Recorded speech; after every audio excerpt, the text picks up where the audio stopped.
are going to play Baltimore very tough this weekend. I like Baltimore to win, but I'll give you a couple of reasons why I think Pittsburgh is going to go out with dignity. Number one, Zay Flowers is not going to play for Baltimore.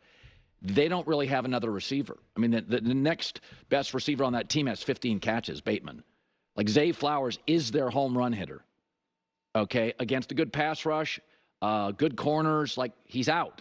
Second thing is, this is a rivalry game. I mean, I want you. This morning, my staff gave me a number. I could not believe it. I made them Google it. Harbaugh and Tomlin, John Harbaugh and Mike Tomlin. I mean, just guess this. How many times do you think they've met, played against, coached against each other? 38 times. They're having an anniversary. I don't know what to get them. It's insane. It's a fist fight in an alley. I mean, this game is nobody's fooling anybody. And so Baltimore is better, missing their one home run hitter on the perimeter in a rivalry game that is so often close. And the other thing we have to acknowledge is Baltimore never looks quite as fearsome in the playoffs. And Mike Tomlin, when he's a huge underdog, the team plays over its skis. So even when they played about a month ago, it was 34-17, but it was 24-17 late until Russell Wilson threw a pick six. So if you look at Lamar Jackson in his career versus the Steelers, he's 2-4 against the Steelers, and he's 2-4 in the playoffs. And his passer rating is amazing unless he's in the playoffs and unless he's facing the Steelers. Okay. You know, I just hate how we kind of always continue that narrative. And now even in this game, right, we're taking away his number one wide receiving option. Yeah, listen. That game, the last game that they played against each other, I think it was closer than the score showed it to be. I think obviously the Ravens proved to be the better team, you know, clearly the better team, but that game was closer. You know, it was a rough fumble on Russ's fault right at the goal line, essentially, which, again, that changes the game. And that was more of a mistake on Russ on that rather than just great, hard, gritty defense. Don't get me wrong. The Ravens played defense, but it was still, you can acknowledge that was more of a bad decision on Russ. Same thing as well as that throw that was the pick six. That was two bad decisions on Russ that, again, the Ravens were absolutely able to take advantage of. But I think even Brady during that broadcast was kind of like, you're doing too much. Like, this is on you. And so those are gifts. And, you know, that, again, credit to the Ravens for taking credit, you know, for taking advantage of it. But I think when you're trying to evaluate how close two teams are, you do have to acknowledge those things. You do have to try to figure some of those things out to try to get closer and closer to what the truth is. The Ravens should still win this game, whether you have Zay Flowers or not, because the Steelers are not playing good football right now. You can make the argument that they're going to be able to play significantly better ball against the Ravens because they know the Ravens very well, not to mention it's the playoffs and Russ, etc., etc., etc. So I would not be surprised if this game is closer than people think. But honestly, the more I keep trying to think about all of these games, my mind just keeps going in every possible scenario. It really does. I'm like, oh, I could see the Steelers rolling the Ravens. Or I could see this being like a tough, gritty, another ugly, weird, 18-16, type game. I can pretty much see every scenario except for the Steelers beating the Ravens convincingly. Outside of there actually being truth, which I don't think there is. To be very clear, I do not think there's truth to this.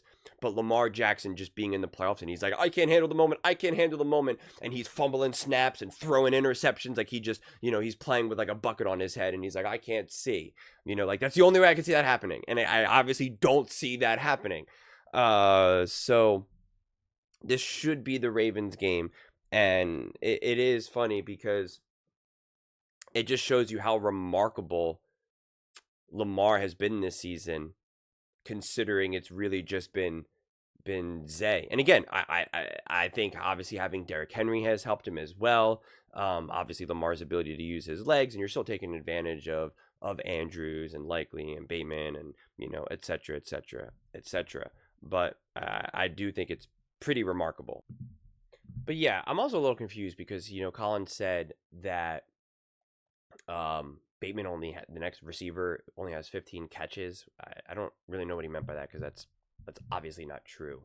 So I'm a little confused by that. But you can still see, like if you look at the Baltimore Ravens, you can see Flowers obviously 1,000-yard receiver, and then Bateman 756 yards, and again 72 targets on 45 receptions. So I don't really know what he meant by that. Am I confused with what he's saying? I'm not so sure. But what I still think is really impressive when you look at this, like Lamar threw for over 4,000 yards and rushed for over 900. And you can see he has 1,000-yard receiver, and then everyone else is 756, 673, 477. Like it just really drops down. And if you look at, like, for instance, Tom Brady, when Tom Brady balled out and threw for 4,800 yards, one, he obviously didn't rush as well. And two, though, he had Moss, who went for 1,400 yards, Welker, 1,100 yards, and then a Stallworth, 697 yards, right? Like, those things, like, that matters. Or if we look at a season, with Mahomes, when he threw for 5,000, he had Tyreek Hill go for 1,400, nearly 1,500, and Travis Kelce going for 1,300. Like, when you have those big bodies and those big-time players to consistently be able to just, sling the ball to, it really helps out. And so the fact that he's been able to do this with only one 1,000-yard receiver is really impressive to me, and still also rush for 900 yards on top of that. I think is wildly impressive, honestly. So, but I do think this team, I think that's what bodes well for the Ravens in this situation, because yes, Flowers is obviously incredibly important to them. No one can deny that, as you can just look at the basic box score. But he's not the equivalent of a Tyreek Hill or Travis Kelce, or a Randy Moss, for instance, where, like, if you take away that guy, that big body, when I say big body, I don't mean like physical body or tall. I just mean like that target that that's my dude right there.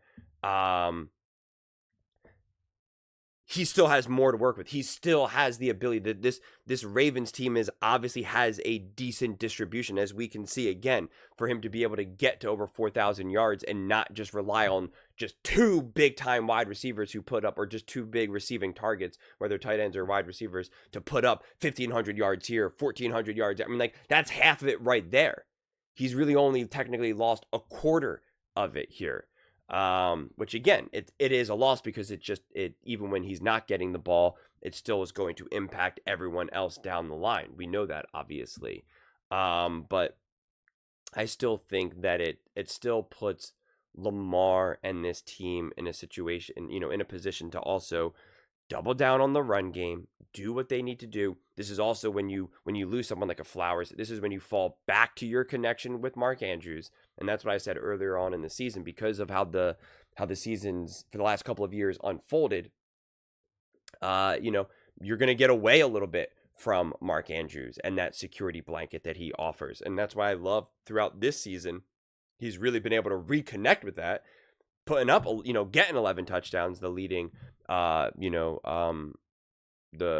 player with the most touchdown receptions. And it's like, I love that they've been able to reconnect in that, and recognize how crucial of a connection that is as the season has unfolded. And so that's why I think in a game like this, it's not so much about these big plays going down to Flowers and all of that. It's really more about establishing that run game, obviously, with both Lamar and Derrick Henry, and getting the ball to Andrews, feeding him. Like, this is the game where Andrews should be having like 100+ yards. Derrick Henry has 130 yards rushing or more. Lamar Jackson has like 80 yards rushing or more, right? Like, that's the type of game plan that I'm expecting and would hope to see them utilize. It doesn't have to be creative. It can be wildly predictable, because it's really just like, try and stop us. Try and stop me, Lamar Jackson, from running the ball. Try and stop Derrick Henry from running the ball. Try and stop me from hitting Andrews on an 8-yard pass where he's then going to be able to bully himself for another 4 or 5 yards. Like, try and stop it.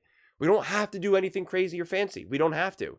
And when we establish that, then we get to do some of the more, creative, but like very conservative, basic creative stuff, where it's like Lamar looks like he's about to go run, and then like, nope, he doesn't. And he just does a nice little toss up again to an Andrews, who then gets to fall into the end zone. It's like, I'm looking for actually really, really boring football. Boring football is the way how the Ravens win, man. That's the way how they win a game against the Steelers, who will go all in, who will play tough, gritty defense, who does know this team very well. And that's why it's like, yeah, you know us very well. We know you very well, but we're just going to do what we know. We're going to be predictable. And we're just going to bet on the fact that we are just a fundamentally better team than you. And that's all you got to do. We don't have to get too cute. We don't have to get too creative. We're just going to do what we need to do. And that's the way I see it. I see it so simple and so straightforward. I don't see this team needing a genius game plan to get beyond this game, where you're like, wow, that coaching was unbelievable. Wow, I can't believe the game plan for the Ravens. They totally had the Steelers off, on their back foot. No, they're going to have them on their back foot because they're pushing them. They're pushing them, and the Steelers just don't have the ability to push back. That's what you're looking for. That's what I'm looking for. We will find out. We will find out. But those are just my thoughts. I'd absolutely love to hear yours. What do you guys all think about Lamar Jackson and the Baltimore Ravens? Do you think Zay Flowers not being there will impact Lamar significantly? Do you think that the Steelers will put up a big fight? Let me know in the comments below. I read every single comment, so whether you agree with me or disagree with me, either way, let's get in some discussions. Let's get in some fights. But ultimately, let's just have some fun. And please do consider subscribing. We're building an amazing community here, and I absolutely love to see you part of it. I want to build something that we all genuinely feel connected to. Something that we're really excited to be part of. I think we're well on our way to doing it. Please don't forget to give this video a thumbs up, as it really does help the visibility and the algorithm. Thank you so much. See you next time.